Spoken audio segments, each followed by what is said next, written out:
رهای رسول اکرم به شما خبر دهم. در حکایه ها می آید که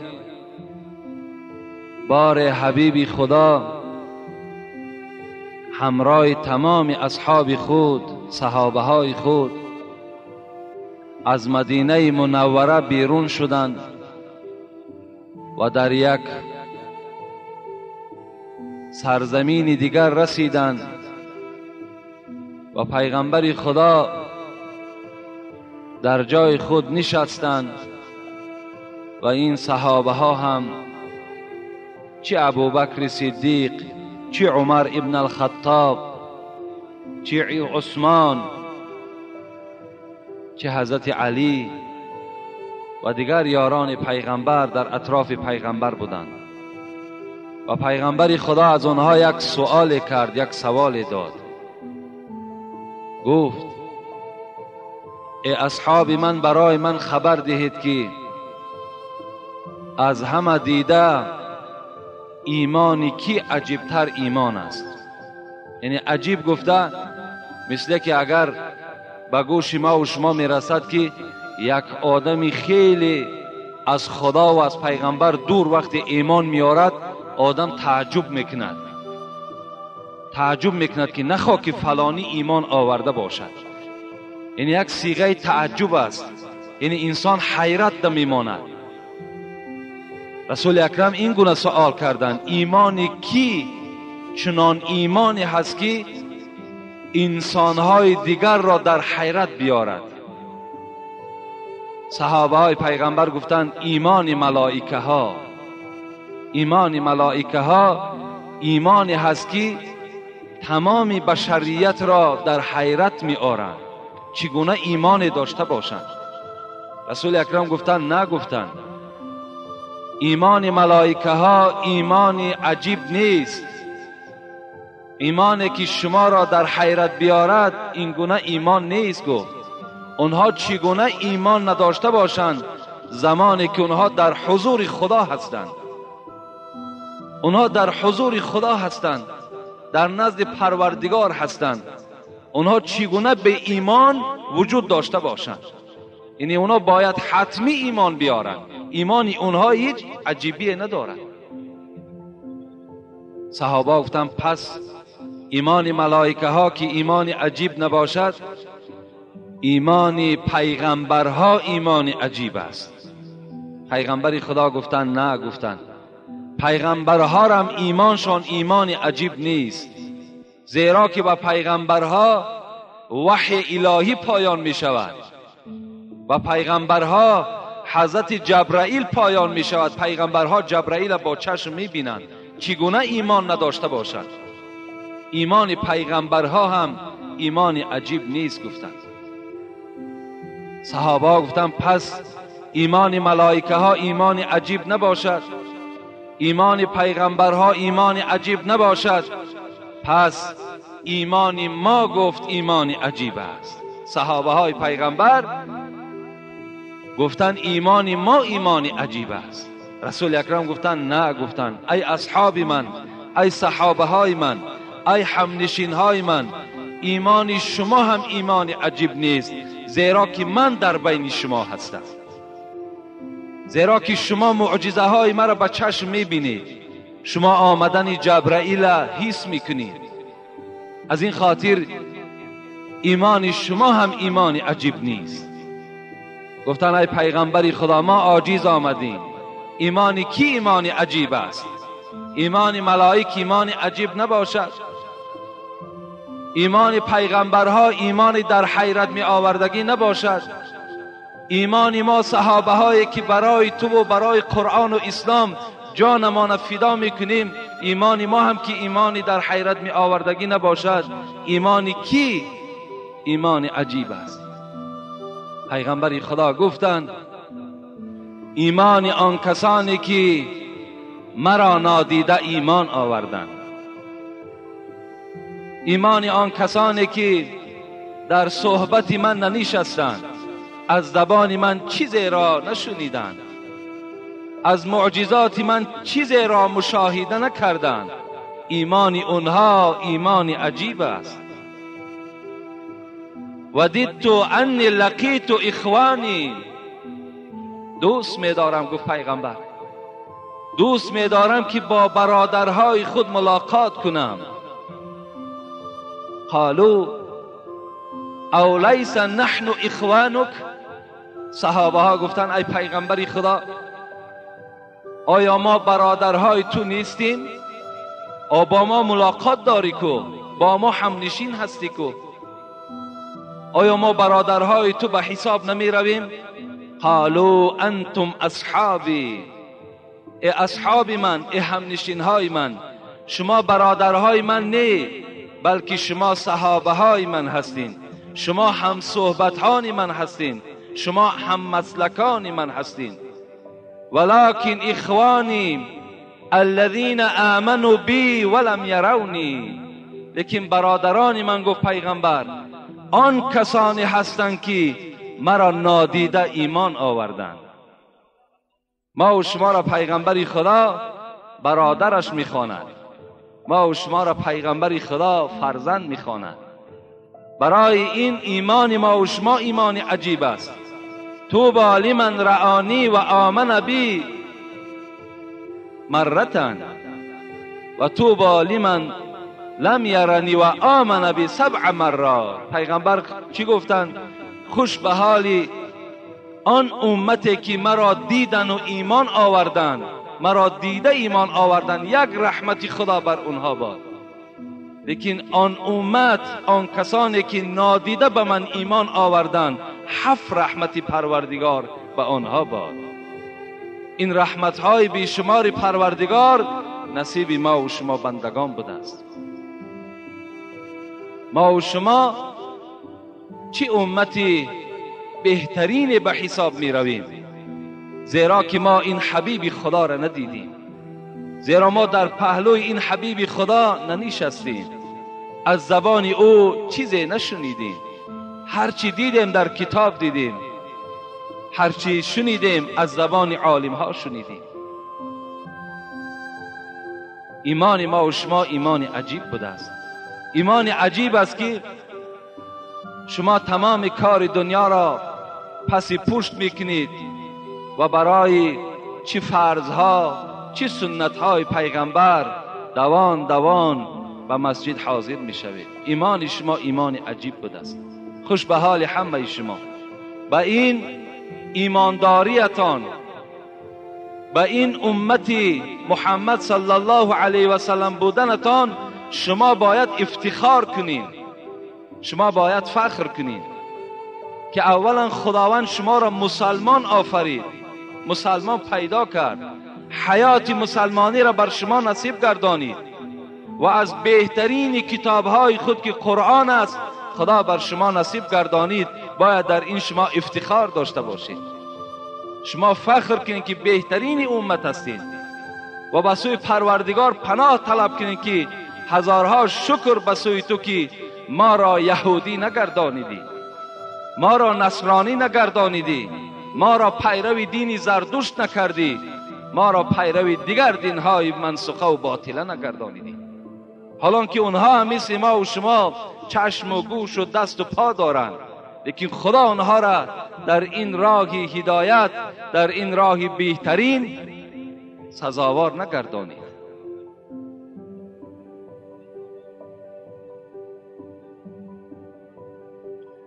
اعوذ بالله من الشیطان الرجیم.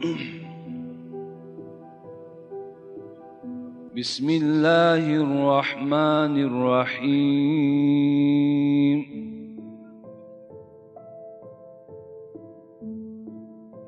یوم یکشف عن ساق و یدعون الى السجود، يدعون إلى السجود فلا يستطيعون.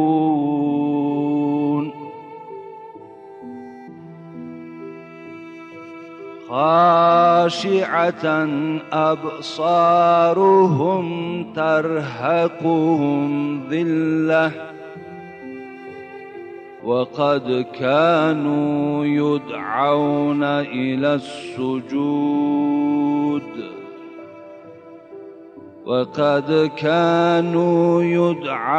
إلى السجود وهم سالمون.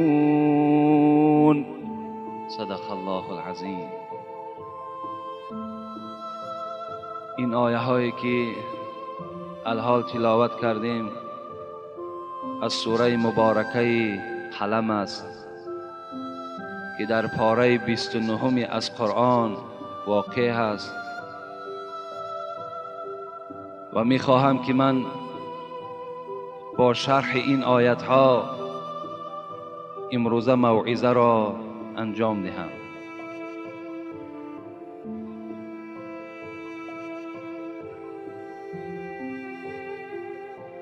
ابراهیم تیمی، سعید ابن مسیب، کحب الاحبار در باب این آیت چی میگویند، چگونه تفسیر میکنند، میخواهم که به سمع شما برسانم.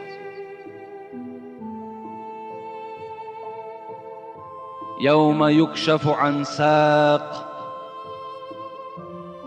مفسرها میگویند یوم یکشف عن ساق، ظاهر آیت ترجمه تحت اللفظی او معنای ای را میدهد که روز پروردگار ساق خودش را نمایان میکند. ساق این از زیر همین زانو پایان ساق است. مفسران میگویند روز قیامت پروردگار ساق خودش را در میدان محشر ظاهر میکند، نشان میدهد. بعضی مفسرها بر این رفتند که پروردگار از جسم منزه است، خداوند را به جسم تشبیه دادن غلط است، به ساق و به دست و به پای از اینها پروردگار منزه، پاک از، خالی است. بعضی ها تفسیر کردن یوم یکشف عن ساق معنای این دارد که روز قیامت یک نور روشن می شود.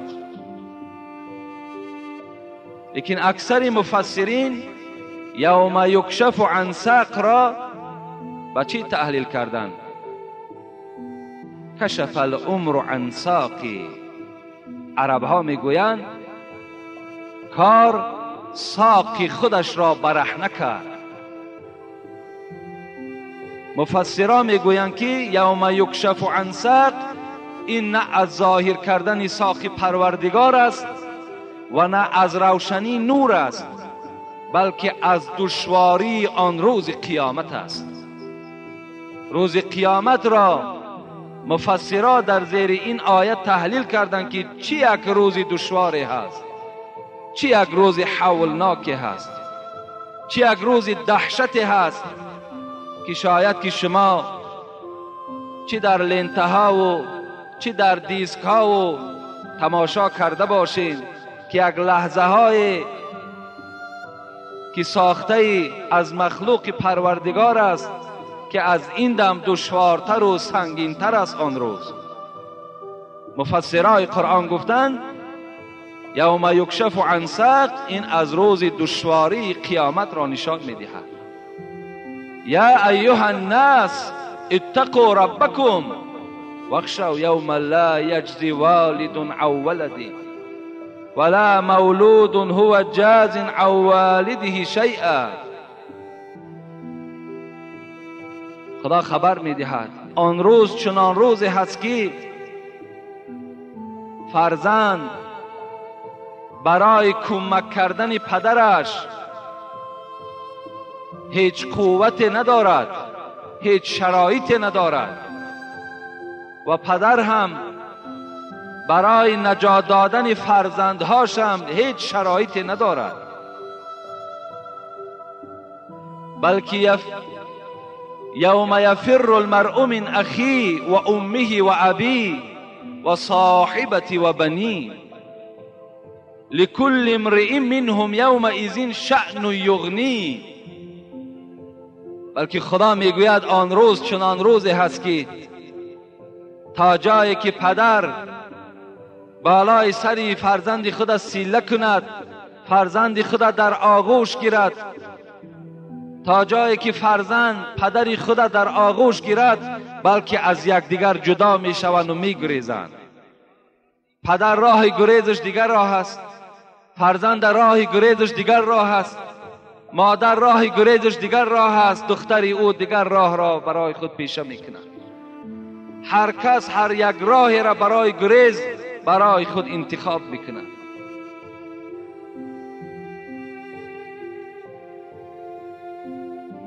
یقول الانسان یومئذ این المفر کلا لا وزر الی ربک یومئذ المستقر. خدا میگوید وقتی که میگریزند چی میگویند؟ پروردگارا امروز آیا جای هست که ما را پناه کند؟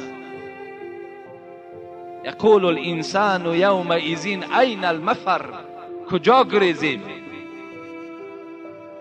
کلا لا وزر.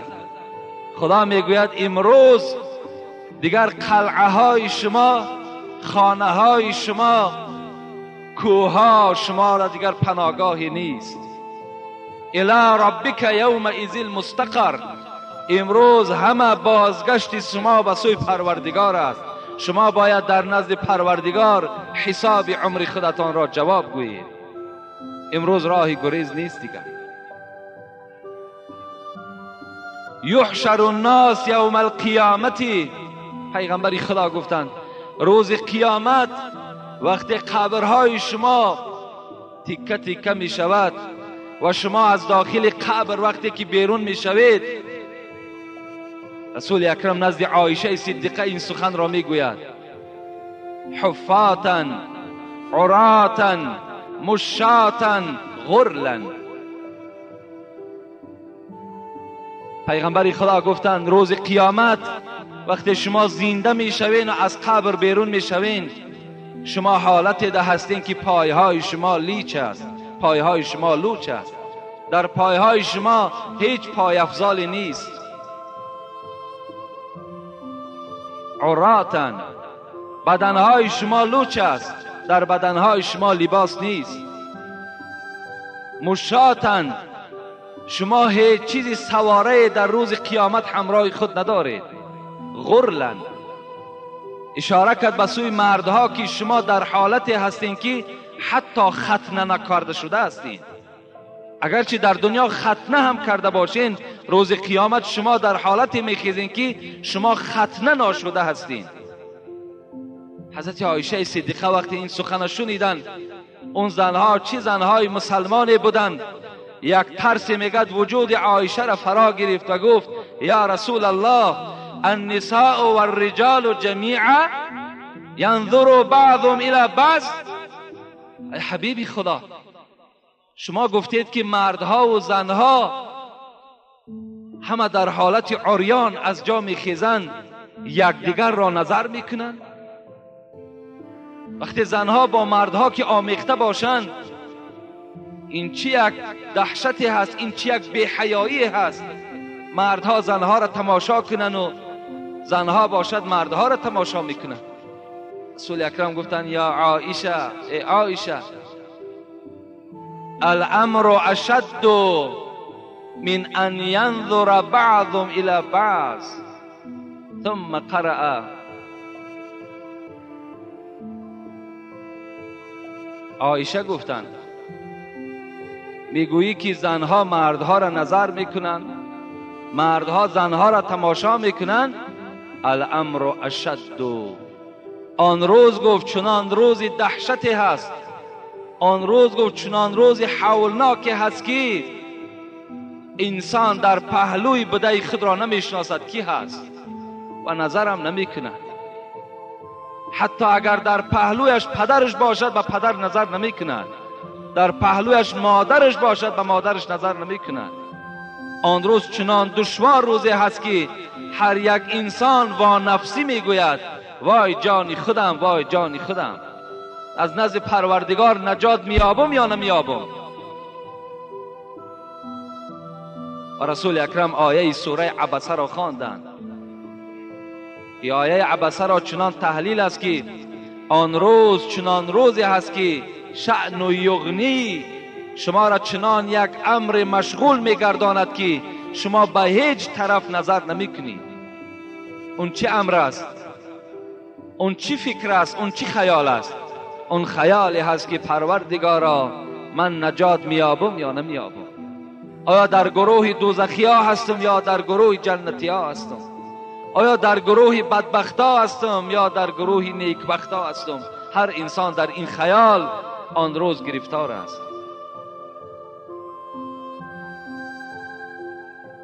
خدا رحمت کند صاحب تفسیر حسینی را، حسین واعظ کاشفی هم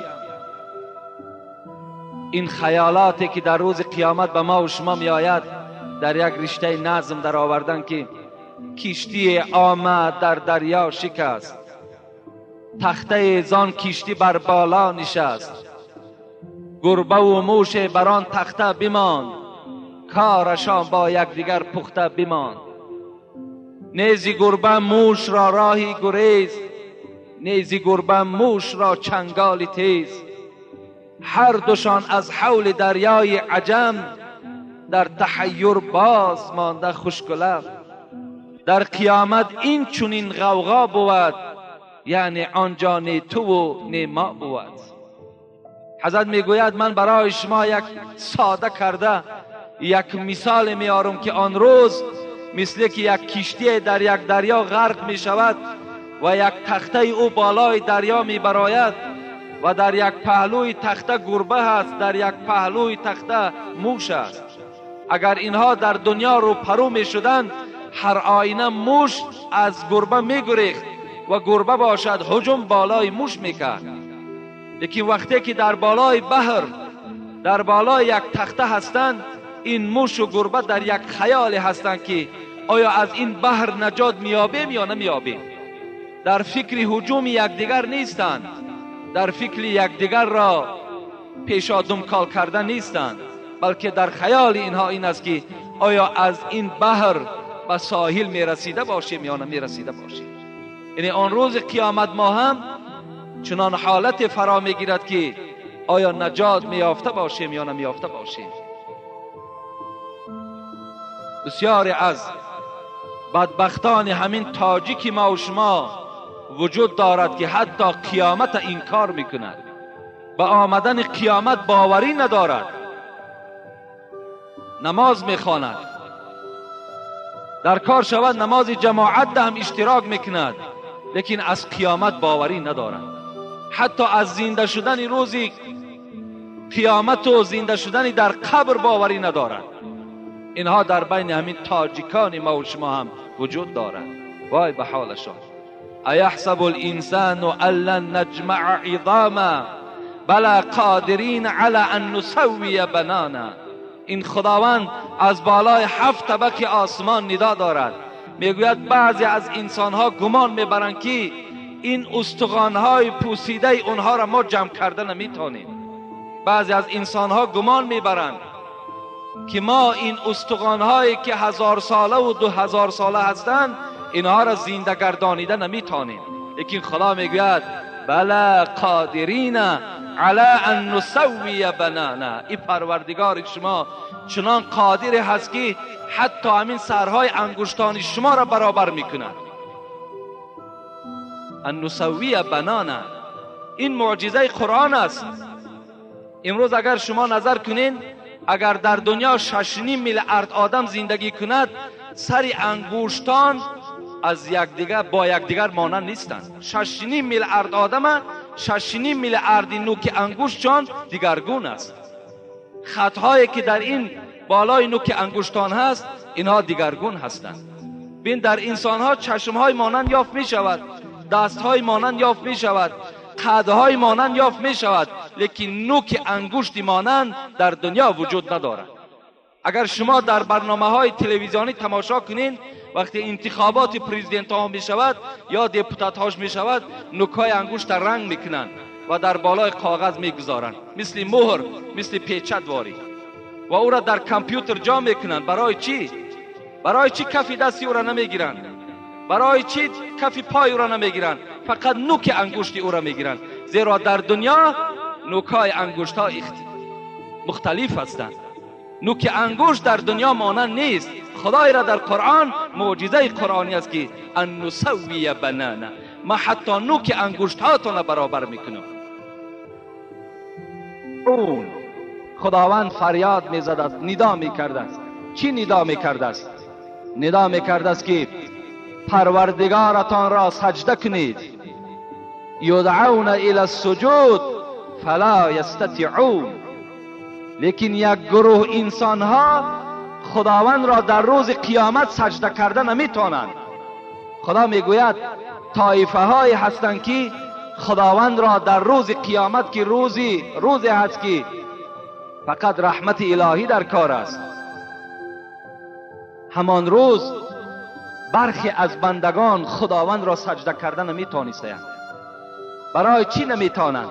مفسران میگویند که همون انسانهای سجده کرده نمیتونند که میانهای اونها همان ستون مهره که امروز چقدر به آسانی خم و راست میشود، این ستون مهره ها یخ میکنند، یک لخت میشوند، دیگر راست میماند. سجده کرده پروردگار نمیتونند. برای چی نمیتونند؟ یوم یکشف عن ساق و یدعون الی السجود فلا یستطیعون خاشعة ابصارهم ترهقهم ذله. وقتی که خداوند میگوید سجده کرده که نمیتونند، چگونه آنها را یک خجالت فرو میگیرد، چشمهاشان میشکند، چشمها را پیش سینه ها را نظر میکنند و یک ذلت، یک خاری آنها را فرا میگیرد.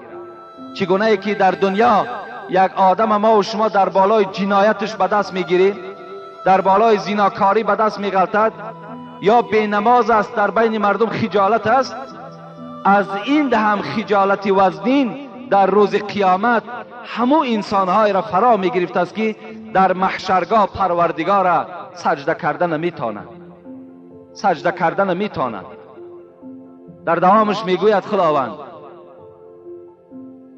وقد كانوا يدعون الى السجود وهم سالمون. برای چی اینها پروردگار را در روز قیامت سجده کردن نمیتونند؟ زیرا که در دنیا اینها تنی سالم داشتند، اینها دستهای با قوت داشتند، پایهای حرکت میکردگی داشتند، میانهای خم و راست میشدگی داشتند. لیکن در دنیا که خداوند اینها را به سوی سجده، یعنی به سوی نماز با جماعت دعوت کرد، اینها در دنیا که رد کردن، در قیامت اینها خدا را سجده کردن نمیتونند. ایرا مفسران چگونه که یاد کردم، ابراهیم تیمی میگه یعنی الی الصلاة المکتوبه بالاذان والاقامه.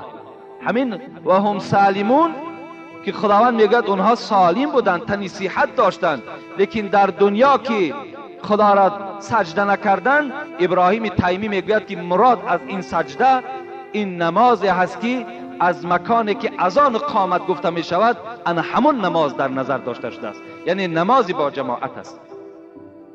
سعید ابن مسیب باشد چی میگوید؟ کان یسمعون حی علی الصلاة حی علی الفلاح فلا یجیبون و هم سالمون. سعید ابن مسیب میگوید مراد از این سجده که پروردگار در این آیت خبر داد، این همون سجده هست که مؤذن فریاد میزند حی علی الصلاة، بیایید به سوی نجات، حی علی الفلاح، انا در همین مسجد نجات است، انا در همین نماز با جماعت نجات است. فلاح از کلمه نجات است. در اینجا شما نجات میابید، در اون خانه نه. بعضی از بیخیردان موی سفید است، ریشش مثل کفن واری سفید است، امروز یا فردا خبر مصیبتش میرسد میگوید در خانه هم که خانه باکی ندارد. شرم به تو باد. این نصیحتی پدرانه تو اگر این باشد، خودت در روز قیامت پروردگار را سجده کردن نمیتونی.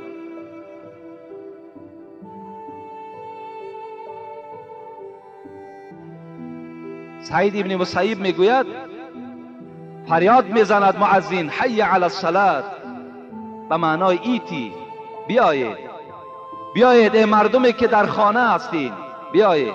برای چی میگوید حی علی الصلاة؟ فریاد زده ایستاده است خیزید از خانه ها را ترک کنید. در خانه باید زن نماز خواند، در خانه باید نماز سنت خوانده شود، نماز نافله ها خوانده شود، برای فرض نماز در مسجد خوانده شود. حی علی الصلاة، بیایید به سوی نماز.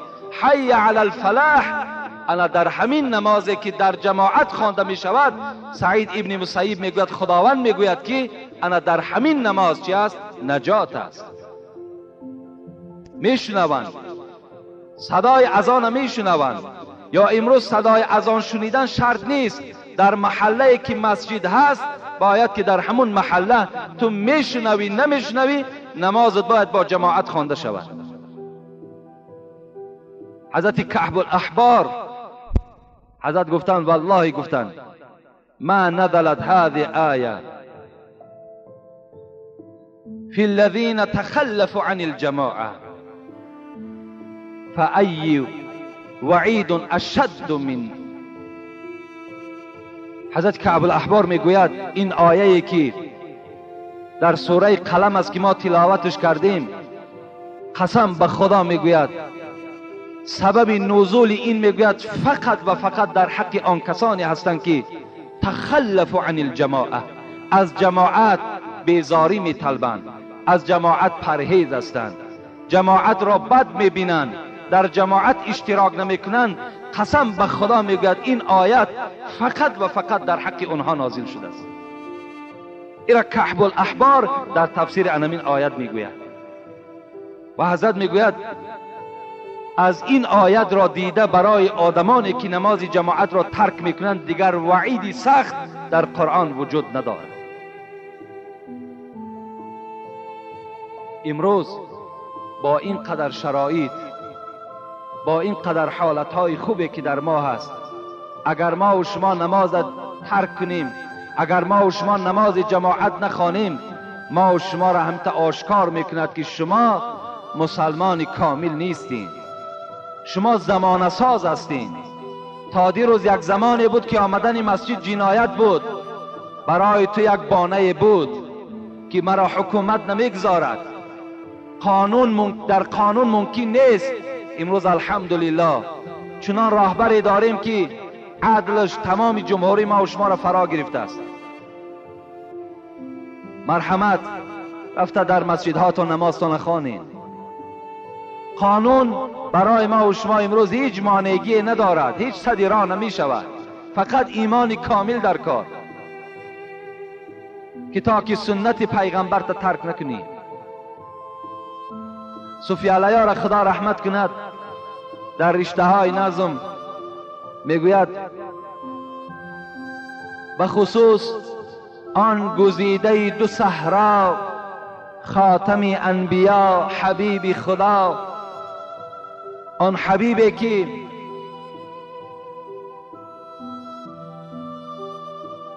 سروری هر دنیا نصیب اوست. این حبیب خدا را حکایت میکند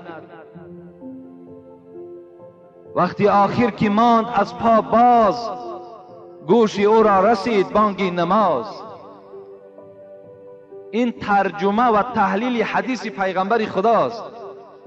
وقتی که این محبوب دلها، این حبیب خدا وقتی که میگوید از پا که ماند، پایها که دیگر دردمند شد، بیماری بستری شد، دیگر قوت راه گشتن نداشتند، وقتی آخر که ماند از پا باز، گوش او را رسید بانگ نماز. در جاگه خواب بودند، حضرت قوت راه گشتن نداشتند. بناگاه حضرت بلال اذان داد، فریاد زد حی علی الصلاة حی علی الفلاح. حبیب خدا در این جاگه خواب بیقرار شدند، اذان شنیدند. حبیبی که بار هم نماز بی جماعت نخواندند، 5 وقت در مسجد نمازی با جماعت میخواندند. بازم این نمازهای جداگانه داشتند و 5 وقت نماز سیر نمی شدند. این حبیب خدا وقتی که از پا ماند، گوش او را رسید بانگ نماز، گفت بر مرتضی مرا بردار، جانب مسجد جماعت آ. حضرت علی که در خدمت حبیب خدا که قائم بودند،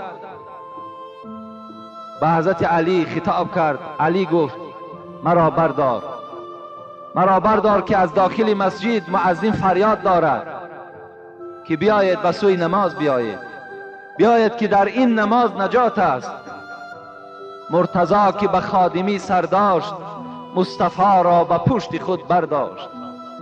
حضرت علی خدمتگار رسول اکرم، داماد این حبیب خدا، رسول اکرم را آب طهارت دادند. حضرت طهارت کردند، در پشت خود بار کردند.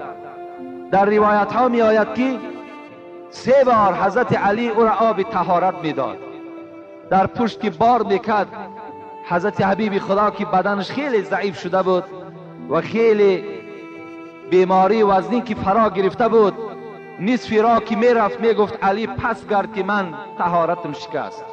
حضرت پس میگشتند، باز می آمدند 3 بار میگوید حضرت طهارت دادند، 3 بار آب طهارت گرفتند. مرتضی که به خادمی سر داشت، مصطفی را به پشت خود برداشت. پشت پای رسول معبودی از ضعیفی به عرض می سودی.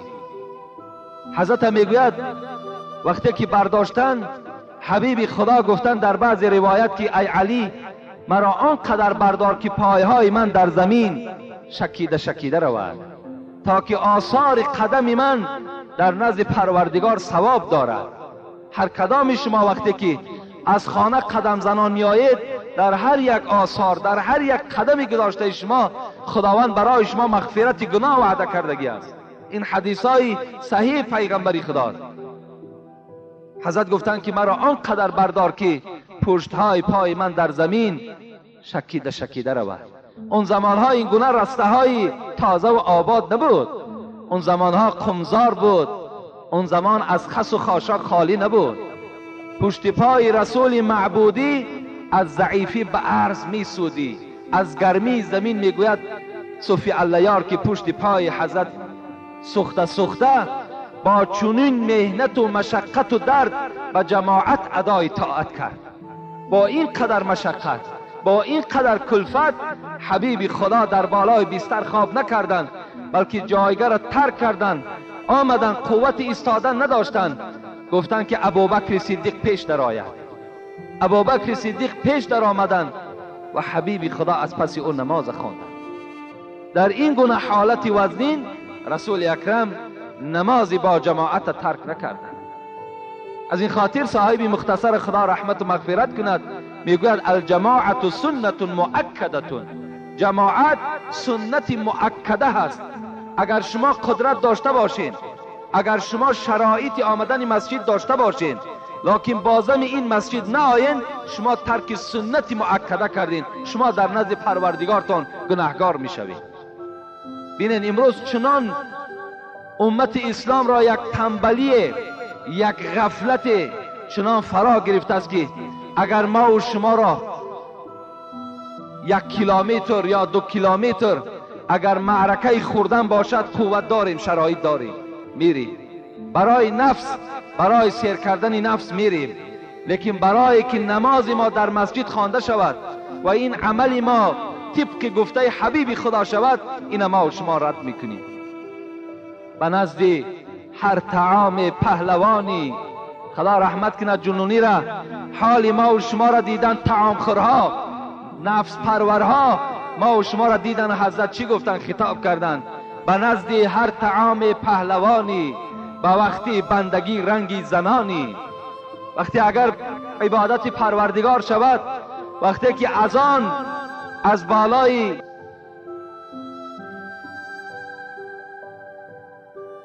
هر حال چکار میکنین؟ مثل زنها واری عذرهای شما پیدا شدن میگیرد. هر گونه عذر را پیش آوردن میگیری. بچم پام نمیشود، بچم وقتم نیست، احوالم بدای، در خانه هیچ کس نیست، لباسم به نمازی و هر گونه عذرها پیدا شدن میگیرند. به نزد هر طعام پهلوانی، به وقتی بندگی رنگی زنانی.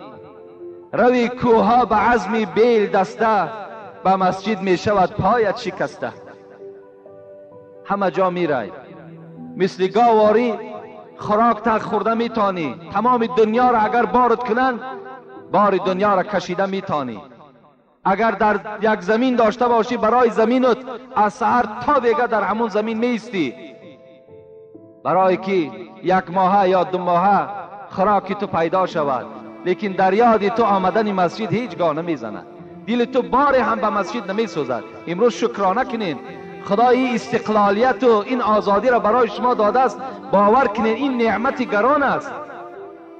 خودتان میشینین میگوین که تراویح را خوانده نمی تانستین. شما همین سخنها از زبان شما پدرای عزیز می براید. تراویح ما خوانده نمی تانیم، پدرها ما را بدرقه کردن فلان و فلان. امروز الحمدلله که این شرایط بهترین آمده است. چرا شما شکر نمی کنید؟ درهای مسجد کشاده است. فقط آدمی با تقوا میکند میکاود، فقط آدمی ایماندار میکاود. مرحمت بیا دروازه ها هوی، دیگر چی با نداری؟ کشی چون گاو دائم بار دنیا، شوی در خدمت مولا کسلها. مثل گاواری دنیا را در طلب دنیا، در پرورش نفست غطه زدگی هستی، لیکن در خدمت مولای خودت، در فرمان پروردگار خودت اینقدر عاجز آمدی. حضرت عمر خدا رحمت و مغفرت چون کند، بار نماز عصر را خواندند. نماز عصر خوانده شد، فاتحه و دعا کرده شد و بر جمعیت نگاه کرد. اونها عجیب ایمان با قوت داشتند. جماعت نظر کردند که یک نفر در جماعت اشتراک ندارد. حضرت گفتن فلانی در کجاست؟ گفتن شاید بیمار باشد. حضرت عمر از مسجد راست خانه همون کس رفتند. چرا در جماعت اشتراک نمی کنند؟ آمدن دروازه این مرد که در جماعت اشتراک نداشت تق تق کردند. مرد از خانه برآمد. مرد در خانه بود که حضرت عمر در را تق تق کرد. از داخل صدا شد کی هستی؟ گفت فرزند خطاب هستم، عمر هستم. وقتی این مرد میگوید نام عمر را شنید، یک لرزه وجود او را فرا گرفت. حضرت عمر چنان از خدا می ترسیدند، چنان یک هیبتی داشتند که تمام مردم را هیبت او فرا گرفتگی بود. زیرا وای عدالت داشت، وای حقیقت شناس بود. گفت عمر ابن الخطاب هستم. میگوید این مرد با شتاب دوان آمد دروازه را کشاد و سلام داد، السلام علیکم، و تعظیمی بر عمر کرد. حضرت عمر گفتند از جانب مسجد صدا شد، از بالای آسمان پروردگار تو حی علی الصلاة گفت، بیا به سوی نماز. حی علی الفلاح گفت، سخن پروردگار تا رد کردی و سخن عمر ابن الخطاب اجابت کردی و پیش عمر آمدی. از خدا بترس گفت، از خدا بترس که سخن عمر برای تو قبول شد. دروازه را به بالای عمر کشادی، دوان دوان آمدی، لیکن سخن پروردگار تا رد کردی. از خدای خودت بترس. عمر این گونه خصلتی داشته. این سحر یک جوان برای من یک سخن گفت که از زبان یک خیلی آدمی ناکس، نالایق، یک بدبخت که سرزنش حضرت عمر را کرده بود است. من یقین میدانم که وای شیعه هست، وای شیعه هست، وای کسی هست که آرامی تاجیکستان را نمیخواهد، وای کسی هست که میخواهد در بین ما و شما باز اختلاف ها پیدا شود. این گونه رویه ها در بین ما و شما پیدا شدن، احتیاط کنید. میگوید یک مرد در یک معرکه حضرت عمر سرزنش میکند. حضرت عمر قبیح میگوید، دشنام میدهد. ای انسان، تو با خبر باش که حدیث بخاری و مسلم است.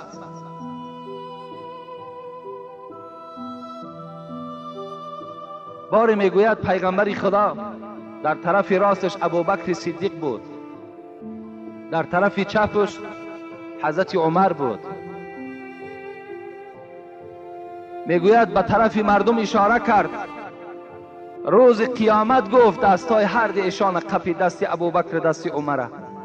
روز قیامت گفت از قبر ما هم چنان میخیزیم، با عمر و با ابوبکر میخیزیم.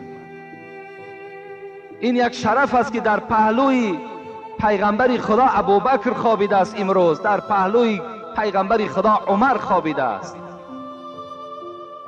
این شرف است.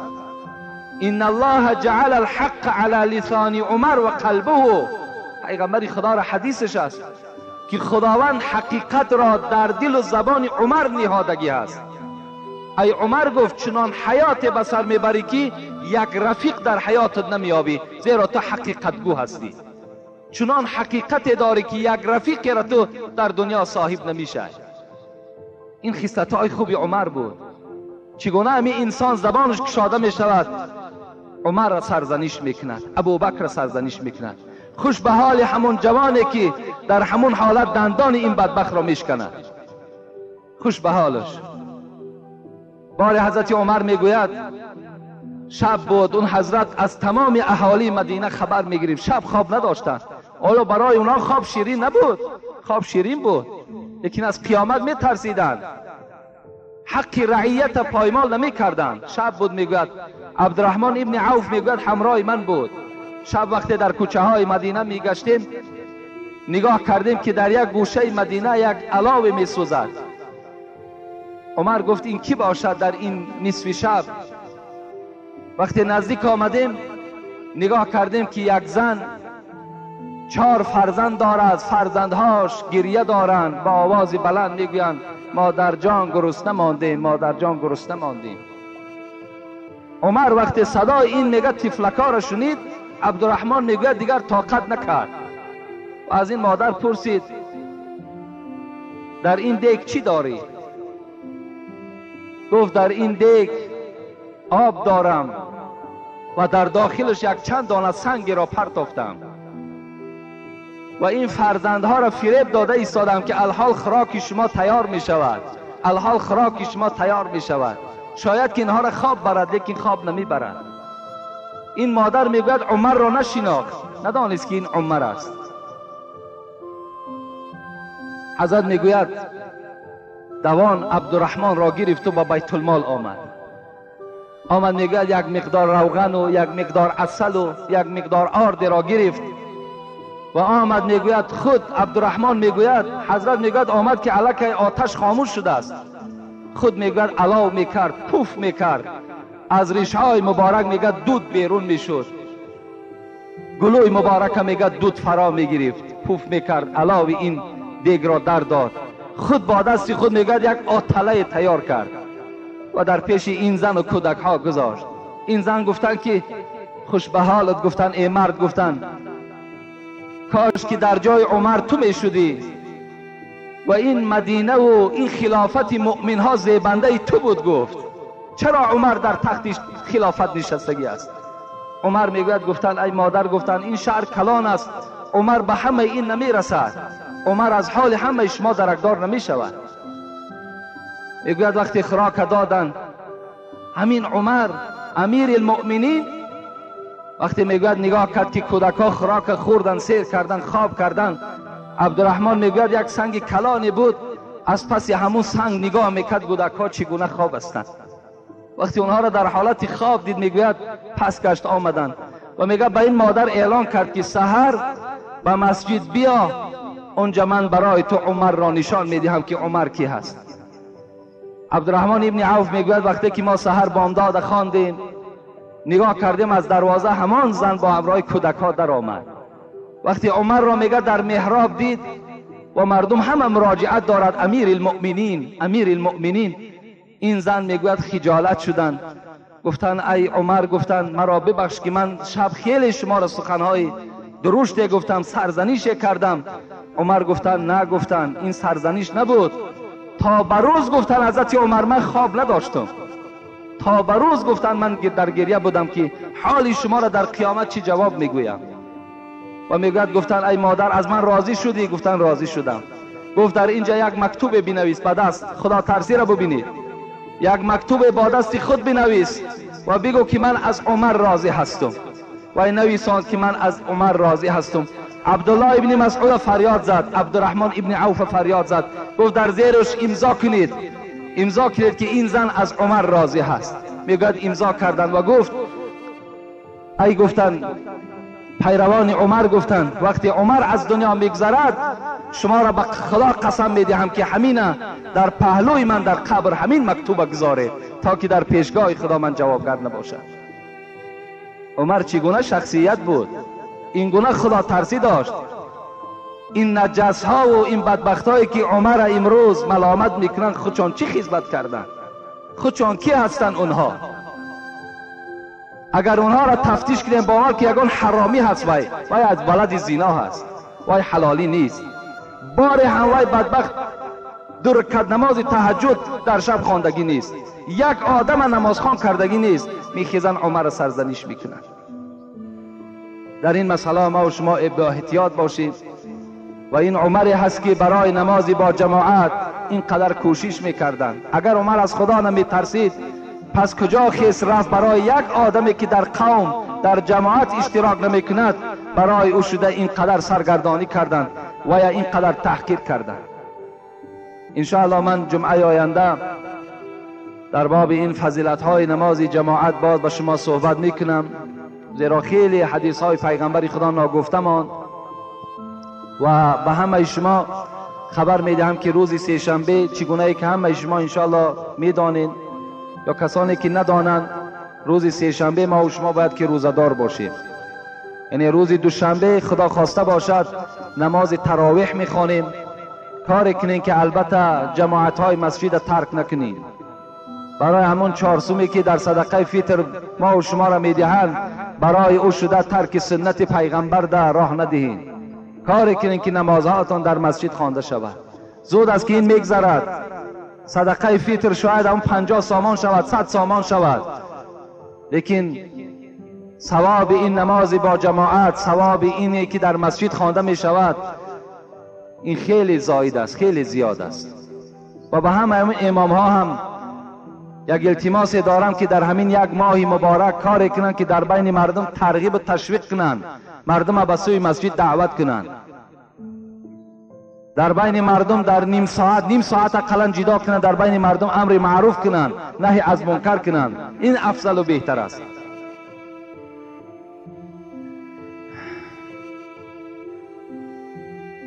چند برادرها امروز در مسجد که برای بنای مسجد امروزها ما و شما میدونیم الحمدلله که خیلی کار یعنی با صورت بلند رفته ایستاده است. اینم باشد البته از یاردم شما خالی نیست و امروز خیلی یعنی گرانی و وزنینی در ساختن البته عمارت ها آمدگی است که همه شما میدانین. اگر مبادای از شما من یک خواهش دارم که در خانه هاتون اگر همین ارماتور داشته باشین کدام مثال اندازه نباشد. این کاری بسیاری یک چیز است که اگر هر کس یک تایی پرتاید میدونید چند قدر ارماتور میشه، ثوابش مثال برای شما میرسد. امروز همه این دما قوت پیدا کردن نمیتونیم که خریم، همه این بسیار خراجات کلانی هست. بازم این الحمدلله که امروز خیلی آدم ها یعنی یاردم ها کردن. میخواهم در حق اینها ما و شما یک دعا کنیم که برادر ما مقسوم میرزا از که سیمین فروش هستند، سیمین روان کردن، اکای بهرام در حق پدرشون گفت از دعا کنید. برادرمان حاجی بوری خان که اعضای مسجد ما و شما هستند و اینم برادرم در مسجدم سوم یاردم کردن. یک برادر دیگه میگه جیر قلم میرفته است، همینجا یک مبلغ گذاشته است که در حق من دعا کنید. انا ارکیتکتری شهرم برای کشیدن رسم همین مسجد خدمتی خودشان گذاشتن، در حقشون گفتن دعا کنید. برادر ما خیرالدین پسر اکای باقی مراد یک قالین میگد آوردن به مسجد. فتح الله پسر بابا خان و مگزین ساختمانی که میخچه و تخته و دیگر چیزها آوردند در حق آن کسانی که در ساختمان مسجد یاری رسانده ایستادند. در اینجا باز به زمانی که جوانهایی که ما با پول کار میکنند، باز مثل بابای حاجی شاهین و بابای شریف و دیگر دادرهایی که من با اونها خبر میدهم میآیند در اینجا خدمت میکنند. خیلی خدمتی کلان اونها هم رسیده ایستاده است. بابای استاد شریف است، برادرمون شیرعلی هست، حاجی نعمت الله که خیلی با کم ازش خیلی خدمت‌های زیاد میکنه در همین مسجد ما، و یک معلم دیگر هم 100 سامان آورده دادن. برادرمون اکبر در اینجا خدمتاشون هست. اینجا بسیار در حق صندوق خیریه هم خدا را شکر که یعنی هر جمعه ما از این حساب صندوق خیریه همین معاش جوانها را دادن میتونیم، اون کسانی که در مسجد علاقه خدمت کرده ایستادند. محمد برادرمون 50 سامان سری نو یافته است، دعا کنید که یعنی قاری قرآن شود گفته. خب برای پایه های مسجد هم یک برادرمون حاجی هم در همین جای یاردم کردگی هستند، در حق پدرم گفته است دعا کنید. و محمد رحیم سنگ آوردند